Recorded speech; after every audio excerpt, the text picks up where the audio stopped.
Assalamualaikum warahmatullahi wabarakatuh. Saya Gomang Genurianto MPD, NIP 1994. Literasi. Literasi itu penting nggak sih? Assalamualaikum warahmatullahi wabarakatuh. Saya Gomang Genurianto dari SMP Negeri 5 Yogyakarta.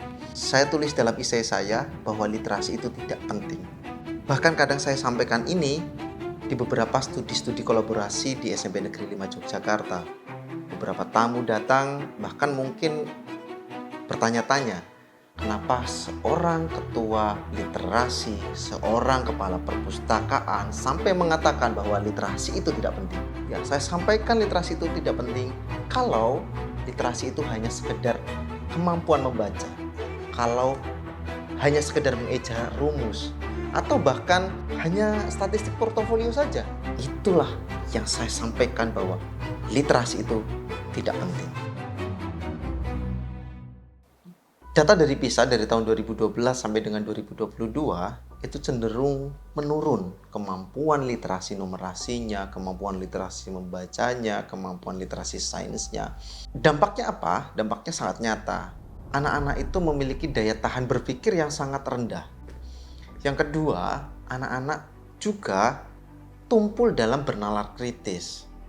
Dari data dan masalah tadi, mengharuskan saya sebagai ketua tim literasi dan juga kepala perpustakaan SMP Negeri 5 Yogyakarta membangun sebuah ekosistem yang memaksa literasi SMP Negeri 5 itu selalu bertumbuh dengan optimal.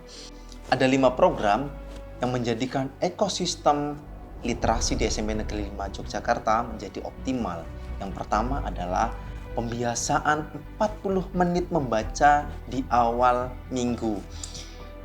Terdengar biasa sekali pembiasaan membaca 1 kali, 2 kali dalam seminggu. Tapi teman-teman semuanya perlu diingat bahwa sesuatu yang biasa, terlihat biasa, itu bisa menghasilkan hal yang sangat luar biasa. Salah satunya adalah literasi di SMP Negeri 5 Yogyakarta. Kenapa harus Senin? Di hari Sabtu dan Minggu, memori kita tidak dilatih untuk berpikir yang keras. Sehingga kita harus panaskan otak kita di hari Senin pagi. Supaya selama 1 minggu, kita bisa mengoptimalkan kinerja otak kita. Kegiatan literasi ini juga tidak hanya membaca. Anak-anak akan menuangkan hasil analisisnya dari soal yang telah dibuat oleh tim literasi, kemudian anak-anak tuliskan di jurnal literasi. Selain menuliskan di jurnal literasi, anak-anak juga bisa berdiskusi antara satu teman dan teman lainnya. Nah, disinilah momen literasi itu terbangun. Tidak hanya membaca, tapi anak-anak betul-betul menganalisis dan menuangkannya kembali dalam sebuah jurnal literasi. Tidak sampai di situ saja, jurnal literasi kita direview oleh tim literasi SMP Negeri 5 Yogyakarta secara berkala. Program yang kedua, kami di SMP Negeri 5 Yogyakarta punya pegiat literasi Pawitikra. Apa sih fungsinya? 1. Teman-teman pegiat literasi Pawitikra itu punya peran yang sangat sentral untuk menghidupkan literasi di SMP Negeri 5 Yogyakarta. Dengan cara apa? Dengan cara anak-anak itu meneruskan informasi, kemudian membantu mengolah buku atau jurnal literasi, dan anak-anak juga berkolaborasi dengan beberapa penerbit, beberapa perusahaan. Salah satu bank ternama BUMN di Indonesia. Kita juga bekerja sama untuk membuat workshop supaya anak-anak bisa meningkat literasi numerasi, literasi finansialnya, bahkan literasi digitalnya. Kita juga berkolaborasi dengan beberapa penerbit.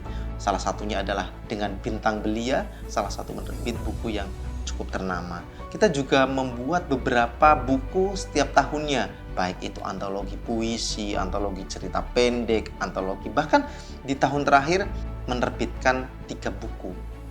Antologi cerita refleksi P5 siswa, guru, dan juga kepala sekolah. Yang ketiga, di SMP Negeri 5 Yogyakarta juga punya puncak acara literasi di saat Hari Sumpah Pemuda atau yang biasa kita sebut sebagai Bulan Bahasa. Anak-anak akan disajikan dengan berbagai macam lomba supaya anak-anak itu terpacu untuk bisa meningkatkan kemampuan literasinya, baik literasi numerasi, literasi digital, literasi finansial, literasi membaca, ataupun literasi lainnya. Program yang keempat, kami juga punya pojok baca. Kenapa kok kita punya pojok baca? Karena SMP Negeri 5 Yogyakarta mempunyai warga yang sangat banyak. Kurang lebih hampir 1.000 warga SMP Negeri 5 Yogyakarta. Nah, ini harus kita wadahi dengan akses bacaan yang memadai. Di perpustakaan apakah tidak cukup? Cukup. Tapi apakah cukup sampai di situ? Tidak. Kami sebagai tim perpustakaan menyajikan pojok baca untuk bisa diakses dan bisa dimanfaatkan oleh anak-anak di SMP Negeri 5 Yogyakarta, bahkan oleh guru-gurunya. Pojok baca ini juga selalu kita review, kita olah kembali, kita tukar lagi dengan bacaan-bacaan yang selalu baru. Entah itu dirotasi dari pojok baca satu ke pojok baca lainnya, atau bahkan kita tukar dengan yang baru yang ada di perpustakaan. Yang jelas, di pojok baca ini sangat bermanfaat bagi pertumbuhan literasi anak-anak. Dan yang kelima adalah optimalisasi perpustakaan SMP Negeri 5 Yogyakarta. Apa yang bisa dioptimalkan? SMP Negeri 5 Yogyakarta mempunyai perpustakaan Pawitikra yang di tahun 2025 menjadi juara 1 di lomba perpustakaan sekota Yogyakarta. Ini merupakan pencapaian sangat luar biasa.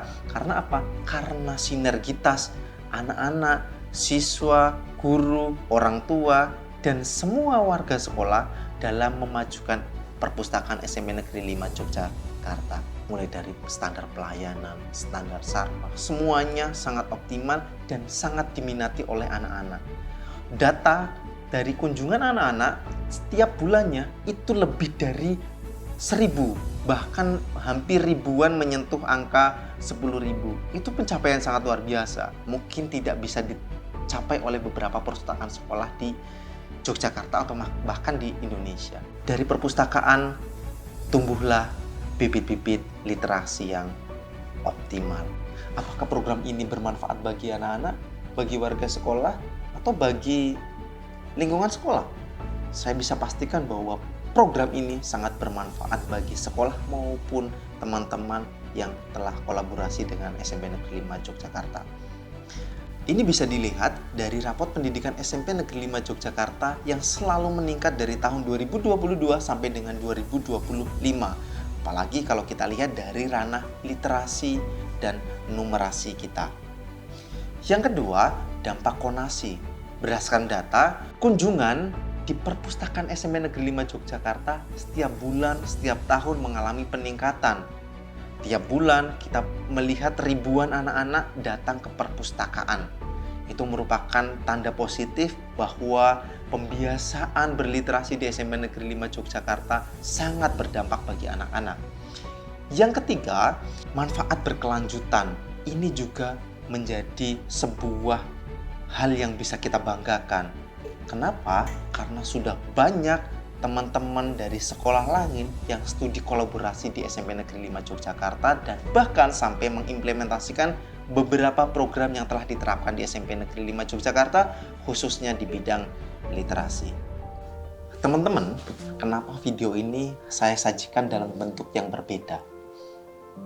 Karena saya ingin mengajak teman-teman semua membakar paradoks semu tentang formalitas yang ada di dunia pendidikan Indonesia.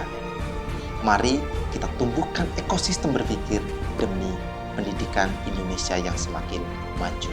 Saya Komagi Nuryanto, salam literasi.